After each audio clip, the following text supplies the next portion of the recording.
Hello, everybody. It is Tuesday, January the 14th, 2025. It's 6 days until the inauguration, the second inauguration of Donald Trump. And the day before, he will be holding a DC rally to celebrate his victory in November. For some people, this will be a source of great celebration. For others, of outrage. And there seem to be that many people in the United States these days who are caught between those two camps of celebration and outrage. So what's dividing them, and what explains a divided America? There's an interesting new book out today by my guest, Kurt Gray, called Outrage, which takes a different look at the divisions in our politics these days and our disagreements on the morality or the lack of morality on politics. Kurt Gray runs the Deepest Beliefs lab at the University, I think, of North Carolina in Chapel Hill. And he also runs the Center for the Science of Moral Understanding there too. And appropriately enough, he's joining us from Chapel Hill. Kurt, will you be celebrating next Monday, the inauguration? Well, I think I will be excited if everyone stays calm and there is no huge excitement on either side. Well, you're not answering my question, though. I mean, will you be happy or not? I mean, I think the inauguration is the time for us to come together. You know, I think there's a time for the kind of us versus them of the election, of being really kind of your side versus my side. And I think on the inauguration day, I'm not going to be rooting for any side because there's no other sides in a sense anymore. I mean, you can still advocate for your side, but ultimately that's a day where we have to come together and figure out, you know, the next 4 years that we're stuck with each other. Well, you said it, Kurt. We're stuck with each other. It sounds like an unhappy marriage where two people are stuck with each other. There'll be many people next Monday who will indeed be outraged that America should elect, at least in their mind, a sexual predator, maybe even a sexual criminal, a racist, and all the rest of it. What do you make of that? In your new book, Outraged, how would you explain the outrage that somebody like Donald Trump, and particularly Donald Trump, seems to elicit? Yeah, it's a great question. And you're right that so many people are so angry and so full of rage.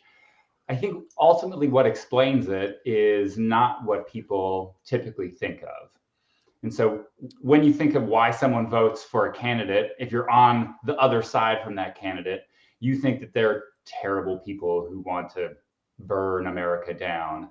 But my research, and ultimately what the book's about, is how folks are trying to protect themselves and their families and their country with their voting decisions. And so if you're on the side of not voting for Donald Trump, then you are outraged because you see him as a threat to yourself, your family, the country. But if you voted for him, then you see him as, you know, helping to protect those very same things. And so there's these competing visions of who's protecting us from the harms that we fear. I don't want to turn this, Kurt, into another conversation on Trump. I'm sure most of our audience and probably yourself are sick of it. But the way you presented it is that everyone wants to protect their country, but everyone has a different definition, especially when it comes to the current political state in America of what America actually is. Some people would deny that the hinterland between the coasts is really America. Others would suggest that New York and San Francisco, where I live, isn't really America. So isn't this notion, for example, of protecting the country just a figment of one sort of interest or another? Is that real? Are you suggesting? And you're a social psychiatrist, so you are looking at this in a scientific sense. But doesn't everyone present our country as the country that they want, that they're in favor of? Yeah, it's a great point. So I'm a social psychologist, as you mentioned. I'm also, you know, I grew up in Canada. And so this is my adopted home. And so it's soon to be part of the United States, at least according to Donald Trump. Yeah, we'll see. We'll see. Good Tim Hortons donuts up there if if you're a fan. But I think what's really going on is we construct all sorts of things in our mind, like a country. You say, like there's a there of the country, which is a set of borders, but we kind of socially construct these things. And when it comes to morality, the same is true, right? We kind of socially construct together with our groups in our minds of what's important and what is essential to protect. And so I think when it comes to our country and when it comes to morality, we have different visions on the left and right about who is most vulnerable to harm and therefore who's worthy of protecting. And that ultimately boils down to this kind of opacity, this kind of like, it's difficult to understand who is really vulnerable to suffering. And so we have these competing visions of like, who really suffers in America today and who are we most compelled to protect? But isn't that our own, again, self-interested version of morality? Let's take another example, which is bound to become increasingly controversial in the United States in this second Trump regime. Immigration. So I guess what would be your take on the profoundly different views on immigration from the Trumpian versus the anti-Trumpian position? Yeah, it's a great question. And I think immigration perfectly reveals this split into who we're worried about protecting and who is most vulnerable. And so if you are more progressive, then you are focused on the vulnerability of migrants coming up to the border, maybe fleeing violence in their homeland. And you're preoccupied with parents getting separated from children, the suffering caused by deportations, so forth. But if you are more on the right, then I think the harms that you're worried about are harms to citizens, perhaps losing their jobs, or citizens harmed by a story of there's a drug cartel member who comes up from Mexico and murders someone in New Jersey as part of an initiation ceremony. Now, I think it's totally fair to argue about, which statistically is more true, which poses a greater threat to America. But our minds don't really work in terms of statistics. Instead, they anchor on these kind of salient stories of harm. And so these competing visions of who we need to protect are grounded on a kind of real story of suffering, either migrants or citizens. And this clash means that when you're presented with the suffering of the other side, you're like, yeah, that's bad, but we really need to worry about this group of people. And that can make kind of seeing eye to eye challenging for sure. But aren't you legitimizing any kind of morality in this thinking, Kurt? I mean, I don't like to do this. I've already brought up Trump, but let's do the next step and bring up Hitler and the Nazis. Wouldn't your analysis suggest that, yes, of course, the German people or some German people were outraged by what they perceived as a stab in the back by German Jews against the Germans in the First World War, or the amount of power German Jews had in the German economy, or the fact that they didn't understand the dress and the belief of German Jews, so that their outrage against the Jews was essentially, in your analysis, no more or less legitimate than any other kind of outrage. At what point does outrage get beyond morality and become simply pure evil? Yeah, so I think there's an important distinction to be made. And certainly I'm not a fan of Hitler, right? No, I'm guessing that, especially since you're Canadian, right? That's right. And, my personal political convictions, obviously, I'm not in favor of handguns growing up in Canada. I think single-payer healthcare is what I grew up with. I can see the strengths of that. But I also moved down to America, where I appreciate, certain additional freedoms here. And obviously I'm committed to protecting my adopted country. But I think there's folks really on each side. Like I took an Uber ride to the airport with, to your point about what is America, with a Christian. But you're ignoring. I'm getting the question, right? And so he, we were talking about abortion, and he says, like, oh, pro-choice people, like, isn't that just like Hitler? Like, aren't they murdering babies by the millions? And at that point, I had to push back and say, look, we can all agree that Hitler's bad, but I think it's a false analogy to compare like one position of half the people in America with the Nazis. So I think what I want to do is I want to separate the kind of political elites that I think we can, or many people can agree, are not great in terms of their moral character, right? I think even people who voted for Trump say that there's many things that they do not like about him and they do not respect about his kind of moral character. And yet, half of America voted for him. And so I want to distinguish like elites, people who foment conflict, people who kind of incite this outrage, from the kind of half of everyday Americans who want to live their life. So I'm not an apologist for any political leader. Right? I take your point, and I'm certainly, the last thing I'm doing is accusing you of being an apologist for Hitler. I'm just suggesting that this kind of analysis that suggests that behind all political ideologies, if that's the right term, is some sort of sense of wanting to protect ourselves or our community or our perceived community, could be extended to a group like the Nazis. After all, the Nazis won whatever it was, 30% of the vote in the last free election in the Weimar Republic. So they weren't completely isolated. So again, I don't want to become fixated on the Nazis because it becomes boring and childish. But at what point in the way that you look at the world, does this notion of wanting to protect our community become what I would define as immoral? Or are you suggesting that there's no such thing as morality, that it's somehow a consequence of our innate desire to protect others or our community? Good question. And I think there are two separate concepts. There is a kind of normative morality, which is what we should do. And there's a descriptive sense of morality, which is what people feel is the right thing to do. And as a social psychologist, I study the latter. I study how people make decisions. And I think we agree on 99% of these kind of questions about descriptive morality. But I think where we disagree, right, that's where outrage comes from. That's about competing visions of protection and harm.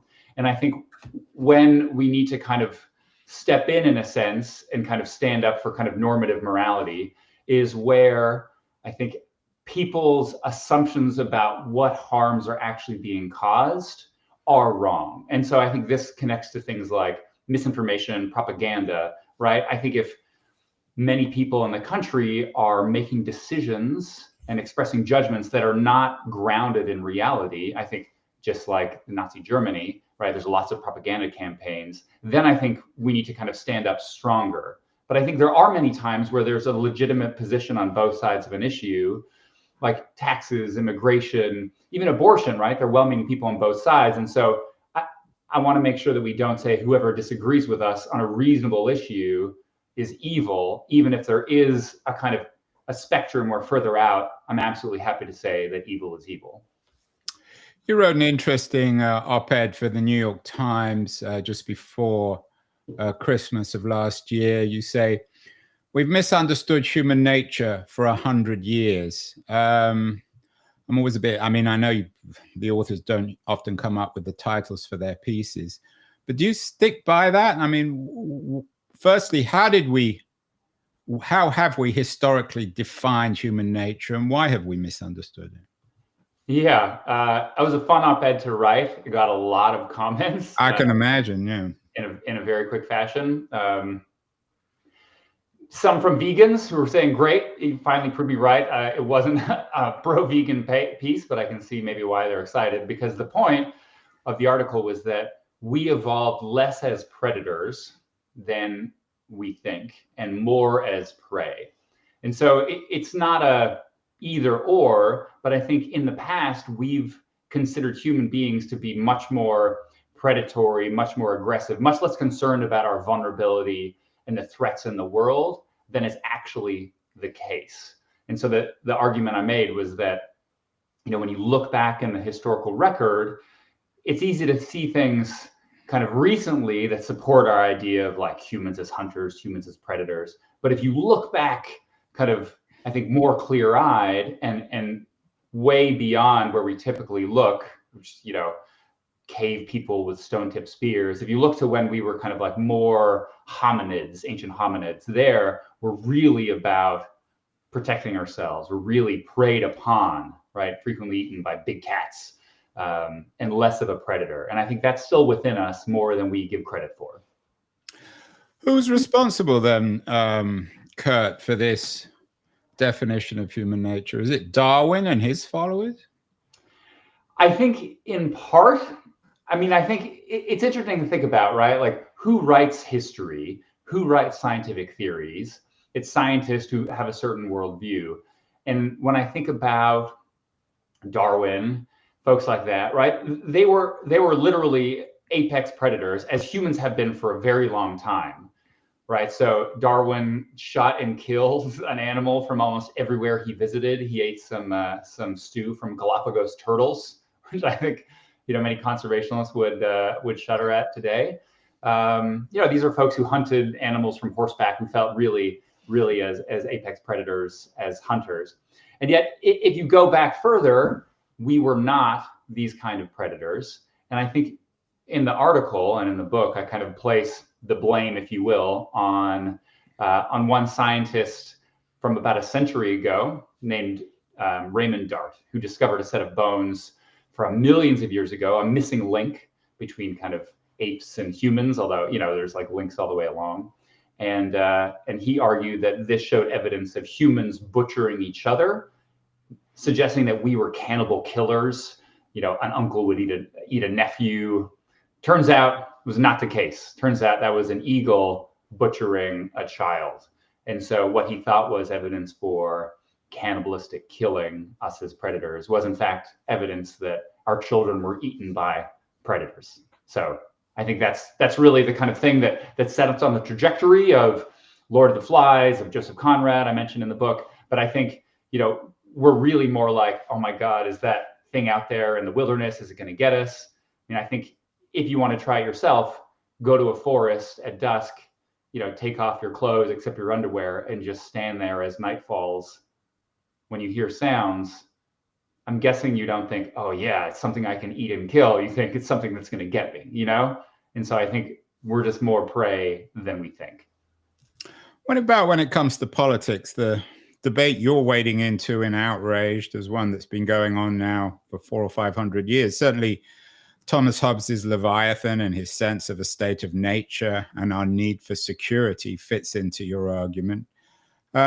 Isn't there a political dimension to this? I mean, you claim to be a social psychologist. Of course, you are in a sense, but isn't science itself in its own way biased? A lot of people are going to be listening to this and thinking to themselves, here comes another liberal social scientist claiming that we're much softer and more loving than we really are.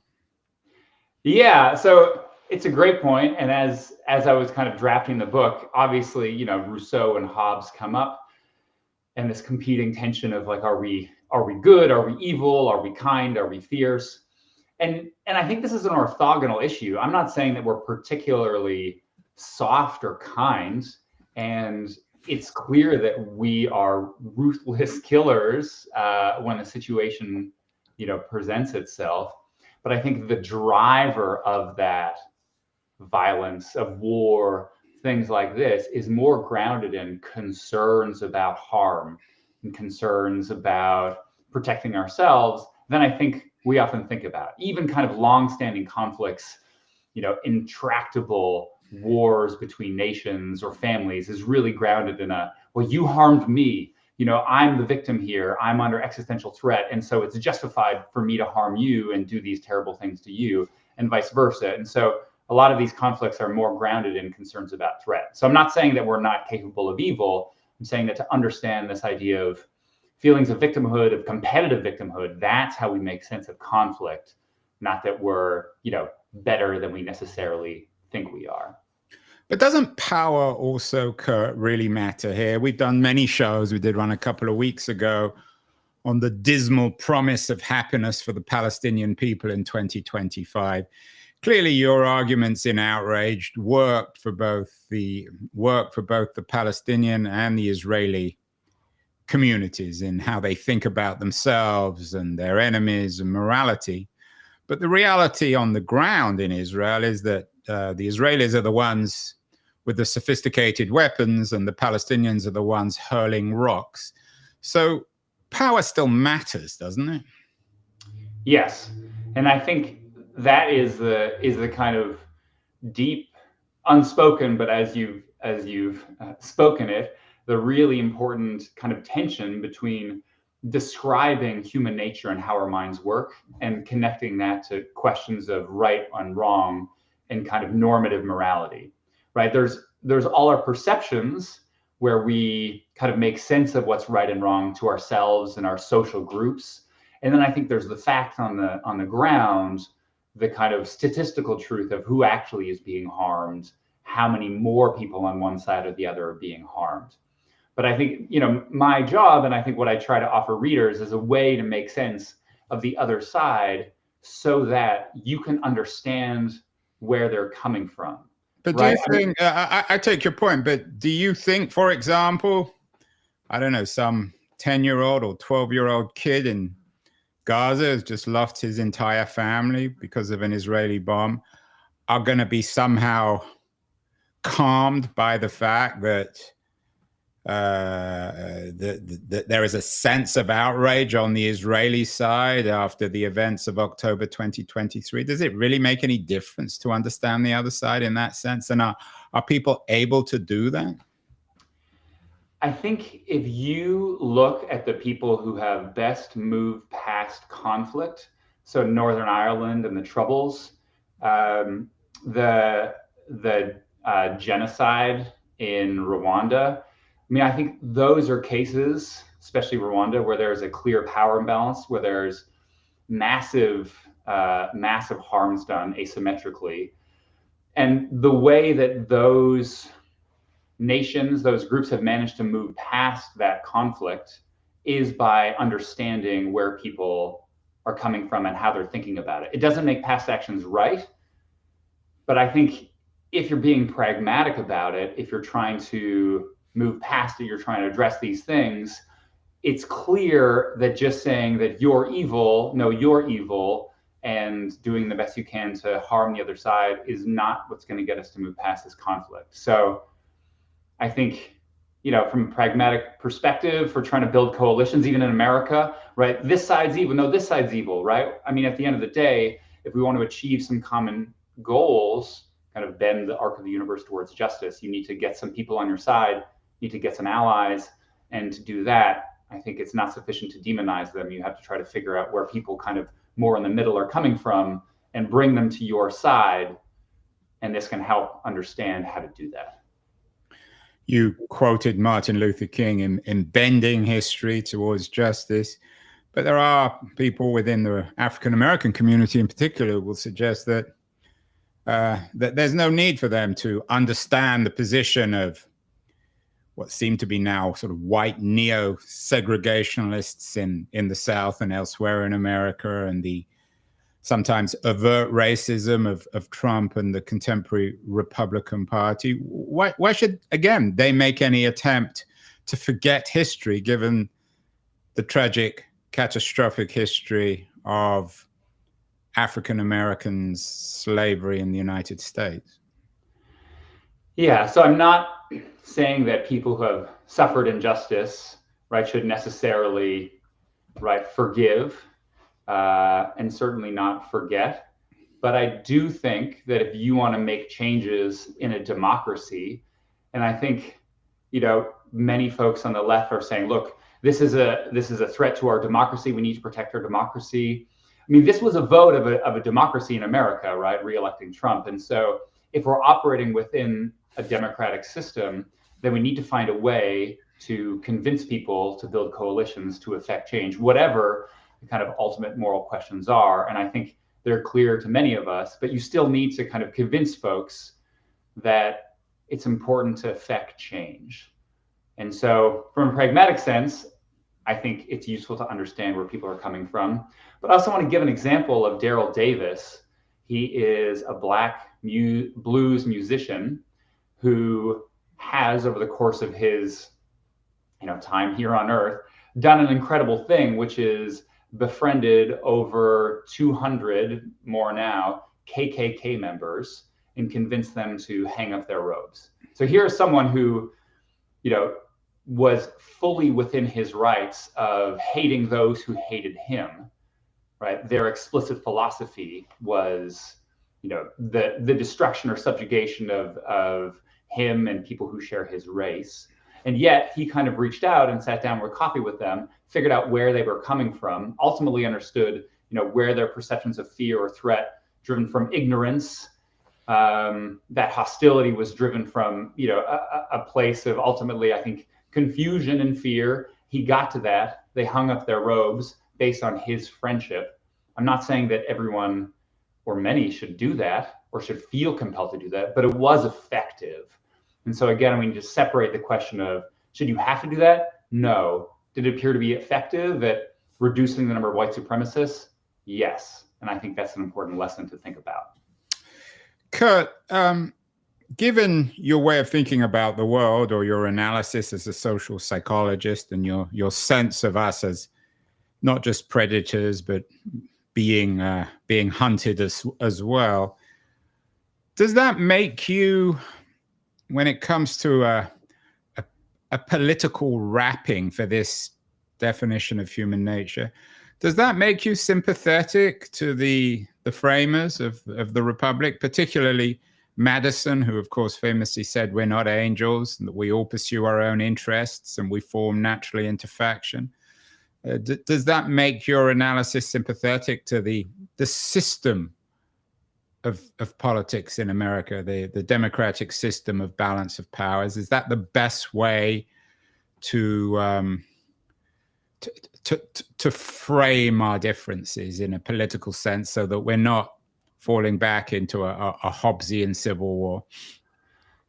I'm not a constitutional scholar, so and I am careful not to speak kind of too much beyond my specific expertise, and that certainly is. But I do think, that being said, right, democracies around the world that are successful, I mean, not just America, I think of Canada, I think of Britain, I think of France, each of them has problems because democracies are ultimately a human system and humans are flawed. But I do think that creating a system where no one group can win absolutely, where, to go back to a previous point, we're kind of stuck with each other in some sense, right? Where we have to compromise and we have to kind of give up winning 100% to kind of find the middle road. I think it was Jefferson who said that, we need two parties. We need a party of tradition and we need a party of progress. And when any one party kind of wins a complete runaway victory, I think that kind of absolute power tends to corrupt, as we've seen through history, Nazis, communists, whatever. And so I do think that the kind of like messiness of democracy is probably the best we've got, as we can see through history. And so I am impressed with their kind of like forward thinking, although obviously specific ways of framing the Constitution, excluding women, excluding Black people, all these things are obviously, not morally upstanding. But I do think that the general idea of kind of checks and balances makes a lot of sense.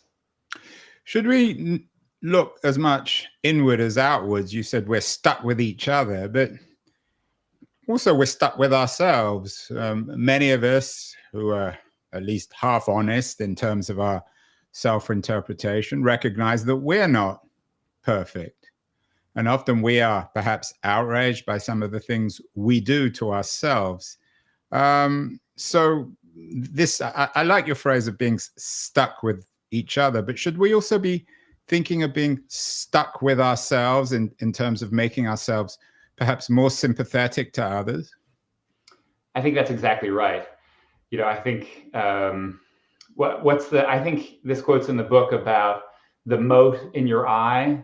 You're concerned about the mote in the eye of the other person, but you're not aware of the beam in your eye. I mean, these are old phrases, right? But like, it's easy to cast blame on the other person and not see it on yourselves. And that's part of what the argument's about, right? Where when we feel like we're being victimized, and it's easy to do because our suffering is so overpowering to us when we feel harmed, it's easy to see everyone else as a villain. But if you think about it, and I try to encourage folks to think about it, we all feel victimized. We all feel, harmed, and we all do things to each other, when we're feeling victimized that feel righteous to us, but other people might think is blameworthy. And so it is, I think, we are stuck with our human nature, and we can kind of aspire to goodness. We can kind of aspire to be more angelic and less demonly. But at the end of the day, I think we're stuck with this kind of like sense of ourselves and the sense of interpreting the world that we've had for millions of years. And so if we want to be better, then we need to understand actually what we're operating with, right? It's no good to think, well, if only we were like this, then things would be amazing. I think we need to say, no, this is how we are, and how can we tweak kind of our perceptions given human nature so that we can be kinder to each other. Kurt, do we live in particularly psychotic times? I use that term carefully since you're a social psychologist. Last month, of course, Luigi Mangione, a very well-educated, smart, telegenic young man, assassinated a senior healthcare executive in the streets of New York. And there are a lot of people sympathetic. He clearly was outraged, and I no doubt his trial will be the theater of outrage. You've written about this. You did a Q&A with the Washington Post last month on why so many people celebrated the death of Brian Thompson, the healthcare executive assassinated by Luigi Mangione. It kind of reminded me of the behavior of 19th century Russian anarchists. Is this an unusual moment in the sense that our culture seems to be producing not just multiple Luigi Mangiones, but a significant amount of people who are actually sympathetic with what he did, with his outrage and his response to outrage, which was violent? Yeah, so I'm not sure about the kind of, are we psychotic necessarily, but I do think that there is some research, some by Keith Payne, who's a colleague of mine, studying the effects of inequality on kind of bad societal outcomes. And I think as inequality increases in societies, there is more kind of desperation, there's more risk-taking, and the potential for violence is there.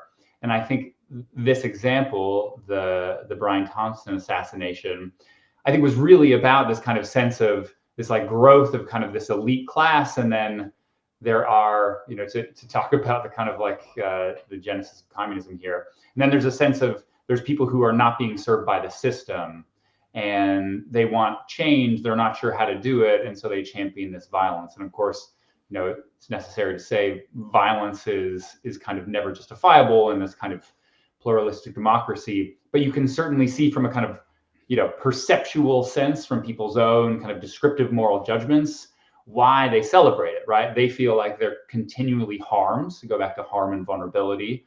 And then here's someone, the CEO, who seems totally invulnerable to harm in their eyes. And so his murder kind of harms very little, but sends a signal that they are being harmed. And so I think that's how it makes sense of it. I'm not sure where we're going to go from here, if this is going to be an increasingly popular way of bringing attention to kind of causes of suffering, but I guess we'll see. Another of your colleagues, I think he defines himself as a social psychologist as well, Jonathan Haidt, I think he teaches at NYU, has written a best-selling book suggesting that a lot of this outrage, you're not the first or the last person to comment on this, is a consequence of new media and particularly social media. What's your take on the Haidt thesis, and do you address it in Outraged? So I addressed some of Haidt's claims, mainly his previous argument in The Righteous Mind about liberals and conservatives having different kind of moral minds, different moral foundations. I think that's not true. I think there's not good evidence for this kind of like liberals, are this way and conservatives are this way, and they'll kind of never understand each other. I think the evidence does not support that claim. In terms of social media, I think Haidt there also likes to argue before the data are all in. I think it makes for provocative arguments. I'm not sure that scientists all necessarily agree on his claims. Well, scientists never agree on anything, Kurt, especially social scientists.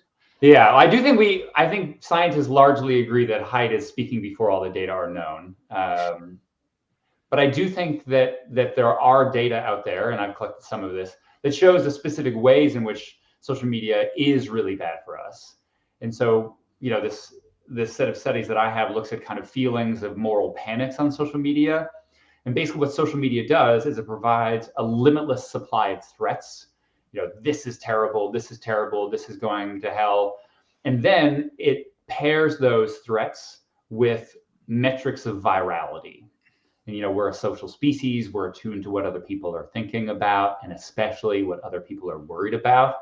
And so when we see that these threats are going viral, we panic.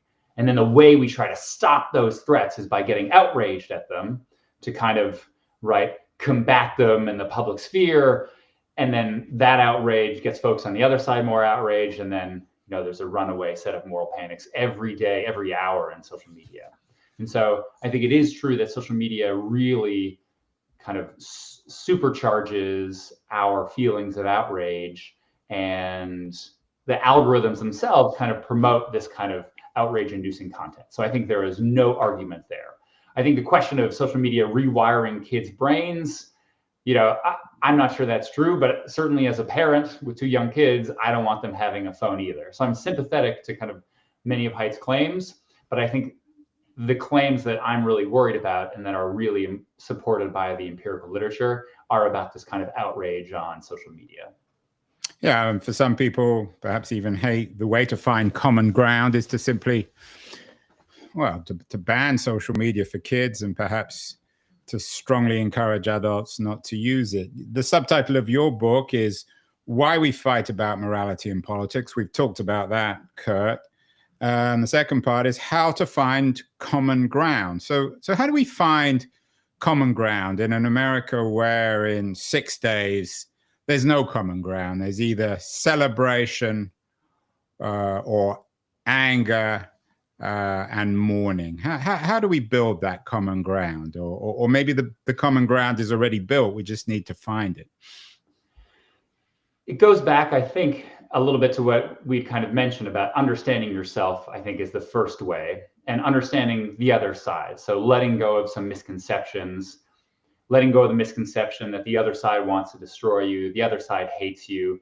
It turns out that those misconceptions are obviously wrong. That makes them misconceptions, but it's extremely exaggerated how much the other side actually hates us. They don't, right? Most people, 65% of people are part of something called the exhausted majority, and they just want to live their life, right? They just want to get things done. They want to ignore social media. They want to protect themselves and their families. They just want it all to go away, basically. And so I think keeping that in mind is really important, right? Even if politics often comes up, most people, right, you just want to get on with your life. There's so many things that people want to achieve, so many dreams and hopes they have, so many fears that are unrelated to politics. So I think first step, think that politics is not actually that important to someone, and they're not actually that much filled with as much rage as the media suggests. Two, I think when we're having conversations about politics, we go about it wrong. And I think this prevents us from finding common ground. When we ask Americans in big studies, what would make you respect someone on the other side in a conversation about politics? People say, I want the facts. If the other side gives me the facts, no editorializing, no spinning, then we can have a place of common ground from which to go from. And so in my studies, I say, great, here are the facts. And then people say, not those facts, right? Those are not the right facts. Because today we have kind of competing, distant, separate media environments. The facts are not the same in each of these environments. Facts seem fake. those are not the way to build common ground because we don't agree upon them. But where our minds work, right, we're stuck with our own minds, where they work is about stories. And when we're sitting around a campfire, we tell stories. When we're sitting around kind of Christmas dinner table, right, we tell stories. And telling stories, especially about kind of where your views come from and the kind of harms and the fears that you're worried about, it's those stories that increase common ground, that lead people to see you as rational and to respect you. Because even if I disagree with your politics, your views on guns or immigration or abortion, I can totally understand why you might believe something if you think that's essential for protecting you and your family. And so telling stories about harm are really the key to bridging divides. And we've got a lot of research that looks at that. I can talk about that, I mean, it sounds like the kind of thesis, Kurt, that people at the TED conference will love. But we've had a lot of people on the show talking about telling stories and its value. One of the things that's so essential, or perhaps the thing that's so essential, this is the ability to listen. Anyone can tell a story. It's much more challenging to listen. So how much of your book, Outraged, is dedicated to teaching people not so much how to tell stories? We're all very good at telling stories, but learning how to listen. There's definitely some of it in there. I mean, it's a big arc to go from the genesis of human nature to the structure of our moral mind to, how to bridge these divides. But I think, this part about finding common ground and bridging divides, as you mentioned, is really about telling, but also listening to stories. And there are ways to make people understand that they are heard and they are listened to and that you're connecting as a person. And, I think at the end of the day, like I'm a kind of optimist. Obviously, I wrote this book, and I like to kind of remind myself that everyone's a human being at the end of the day. And so finding ways to connect with people's humanity and to move past the kind of, are you red, are you blue, that is so polarizing today. I think that's the key, right? Just connecting with each other on a human scale. And so you can do that by listening, as you mentioned. And I think a very powerful way that folks who are watching can do that is by asking questions before you kind of jump to the kind of argument, right? So in the book, I talk about 3 things for kind of like having these better conversations. It's CIV, spells the beginning of civil conversations, a little cutesy, but C is connect. So before you talk about politics, you connect with someone as a person. In particular, you ask them questions. What hopes do you have for this upcoming year? What are you afraid of? When was the last time you cried? Who was your first love?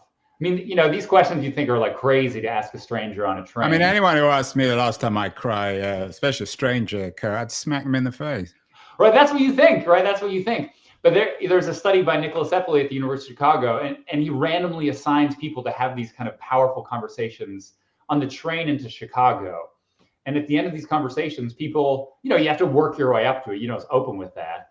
But people report feeling much more understood, right? Having much more kind of close. Right, and so that comes back to maybe not so much listening, but we all want to be heard, which is, of course, the foundations of social media. That's why we all have our Facebook and X and Instagram accounts, so that we're heard, we're seen. It's Francis Fukuyama wrote a book back in the 1990s called Trust, where he focused on this. Finally, Kurt, it's an important message you make. You're certainly not the first or the last to be making it, although you're doing it in, I think, a compelling and socially scientific, legitimately social scientific sense.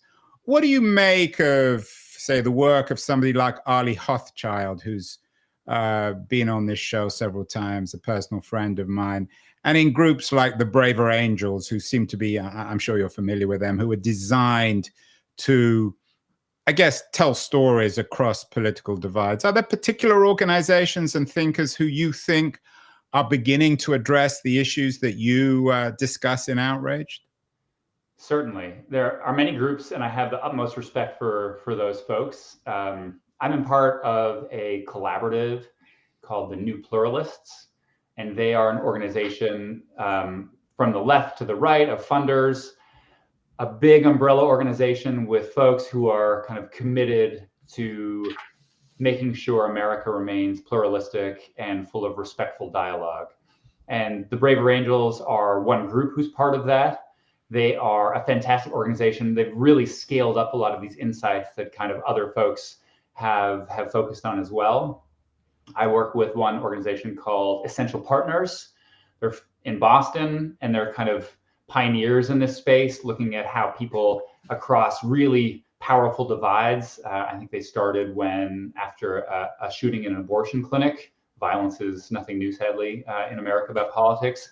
Kind of how to bring communities back together after kind of like, really devastating events. There's also Narrative 4, an organization I work with, and what they do is they have people tell stories to each other, and then they don't just listen, but they repeat back the other person's story from the first person. So if you told me a story, if you didn't hit me on the way to downtown Chicago, we're telling these powerful stories about our lives. I would tell your story as if it happened to me using I instead of you, and work shows there really powerful transformative effects on empathy. So there's lots of organizations doing this and doing a great job. The more I listen to this, Kurt, I don't necessarily mean this critically or sympathetically. It seems as if you're turning America into a giant therapeutic exercise, in that you use the word empathy as another of these words that often come up in these kinds of discussions. Some people might think that's a critique. I'm not so sure, given the way in which, in particular, young people in America these days are so comfortable with having a therapist. Do you think this might be a way of thinking beyond politics in America today, of using the language of therapy? Certainly, Arlie Hochschild acknowledges this. She's been very influenced by her brother, who was a therapist. Could we use this language, or is it perhaps not coincidental that more and more people are going to therapy, and thinkers like yourself are calling for a more therapeutic approach to politics?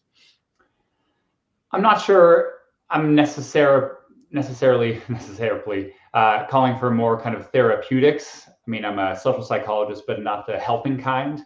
I like to tell people. I'm not sure how to make their kind of personal problems better, but I do think there is, when you understand how our minds work and how social processes work, there is a way that you can make kind of conversations better. There is a way that you can reduce your outrage.